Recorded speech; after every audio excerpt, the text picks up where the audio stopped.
જય જવાન જય કિસાન વાલા ખેડૂત મિત્રો। તો અત્યારે હાલમાં ખેડૂતોની શું તકલીફ છે અને ખેડૂતોની કેવી હાલત છે તમે જાણો છો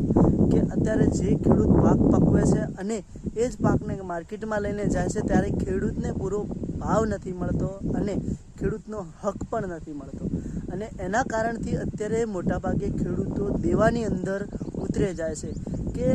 આ જે ખેડૂત છે આપણો એ આપણું ગૌરવ છે અને ખેડૂત જ્યાં સુધી ખેતી કરે છે ને ત્યાં સુધી આપણો દેશ પણ મહાન છે અને આ ખેતીના કારણથી તો આપણો દેશ ઉજળો છે ને આપણે બધા ઉજળા છીએ। તો મારા એ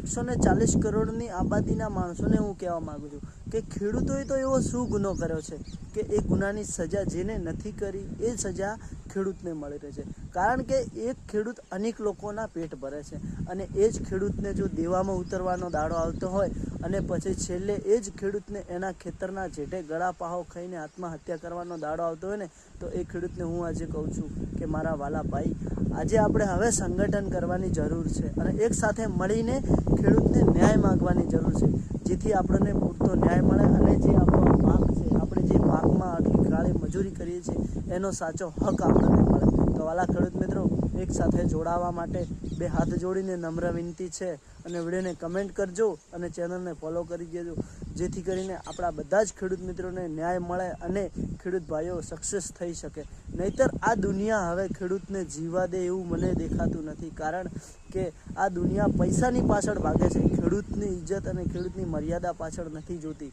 તે મારે આ બે હાથ જોડીને વિનંતી છે કે સરકારને પણ હું કહેવા માગું છું કે બચાવી લો ખેડૂતને, બચાવી લો, નહીંતર જે દી આ દુનિયામાં ખેડૂત નહીં હોય ને એ દી આ દુનિયા પણ જોવા નહીં મળે, કારણ કે 140 કરોડની આબાદી ખેતી વગર તો ભૂખે મરી જશે વાલા। બસ એટલું કહેવા માગું છું। જય જવાન જય કિસાન વાલા।